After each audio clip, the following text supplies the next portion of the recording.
ಬಡವ ಶ್ರೀಮಂತ ನೋಡದೆ, ಕುಲ ಮತ ಭೇದವಿಲ್ಲದೆ, ಜಾತಿ ಭೇದ ಭಾವ ಮಾಡದೆ, ಯಾವುದೇ ಲಿಂಗ ತಾರತಮ್ಯ ಮಾಡದೆ ಒಂದು ಉತ್ತಮವಾದ ಗುಣದಲ್ಲಿ ಬಂಧುತ್ವ ಶ್ರೇಷ್ಠವಾಗಿ ಬೆಳೆಯುವುದೇ ನಿಜವಾದ ಸ್ನೇಹ. Welcome back to mini vlog Prateeksha marriage part 2. So ನಿನ್ನೆ ನಾನು ಪಾರ್ಟ್ 1ನಲ್ಲಿ ಸ್ವಲ್ಪ ಇದರ ಬಗ್ಗೆ ಕ್ಲೂ ಕೊಟ್ಟಿದ್ದೆ, ಬಟ್ ಇವತ್ತು ಅದರ ಬಗ್ಗೆ ಸಣ್ಣದಾಗಿ ಶೇರ್ ಮಾಡ್ಕೊಳ್ಳಿಕ್ಕೆ ನಿಮ್ಮ ಜೊತೆ ಇಷ್ಟಪಡ್ತೀನಿ. And bride to be concept ಈಗ ಕಾಮನ್ ಆಗಿ ಎಲ್ಲ ಕಡೆ ಮಾಡ್ತಾರೆ. ಒಮ್ಮೆ ಮದುವೆ ಫಿಕ್ಸ್ ಆದ ತಕ್ಷಣ ಸೊ ಅವಳಿಗೊಂದು ಖುಷಿ ಕೊಡುವಂತ, ಅದೇ ರೀತಿ ಪ್ರತಿಕ್ಷಣ ಮ್ಯಾರೇಜ್ ಫಿಕ್ಸ್ ಆದ್ಮೇಲೆ ನಾನು ಆ್ಯಂಡ್ ಕೆಲವು ಟೀಚರ್ಸ್ ಪ್ಲಾನ್ ಮಾಡಿದ್ವಿ ಬ್ರೈಡ್ ಟು ಬಿ ಮಾಡುವಂತ. ಬಟ್ ಎಲ್ಲಿ ಮಾಡೋದು ಅಂತ ಸ್ವಲ್ಪ ಕನ್ಫ್ಯೂಷನ್ ಇತ್ತು.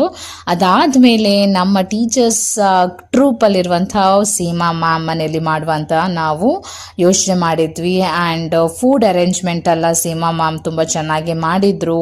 ಆ್ಯಂಡ್ ಐಟಮ್ಸ್ ಎಲ್ಲ ನಾವು ಆನ್ಲೈನಲ್ಲಿ ಪರ್ಚೇಸ್ ಮಾಡಿದ್ವಿ, ಪ್ರದಕ್ಷಿಣೆಗೆ ಬೇಕಾಗಿರುವಂಥ ಐಟಮ್ಸ್. ಆ್ಯಂಡ್ ಹೀಗೆ ಡಿಫ್ರೆಂಟ್ ಕೇಕ್ ಇರ್ಬೋದು, ಹೀಗೆ ಡಿಫ್ರೆಂಟ್ ಐಟಮ್ಸನ್ನು ಡಿಫ್ರೆಂಟ್ ಪೀಪಲ್ ಅರೇಂಜ್ ಮಾಡಿದ್ವಿ. ಆ್ಯಂಡ್ ತುಂಬ ಖುಷಿ ಆಯಿತು. ಗೆಟ್ ಟುಗೆದರ್ ಅಂತ ಒಂದು ಹೇಳುವಂಥದ್ದು ತುಂಬಾ ಸ್ಪೆಷಲ್ ಅಂತ ಹೇಳ್ಬೋದು. ಬಿಕಾಸ್ ನಮ್ಮದೇ ಏನೇ ಟೆನ್ಷನ್ ಇರ್ಬೋದು, ಗೆಟ್ ಟುಗೆದರ್ ಇಂಥ ಪ್ರೋಗ್ರಾಮಿಗೆ ಹೋದಾಗ ಏನೋ ಮನಸ್ಸಿಗೆ ತುಂಬಾ ಖುಷಿ ಆಗ್ತದೆ ಎಲ್ಲ.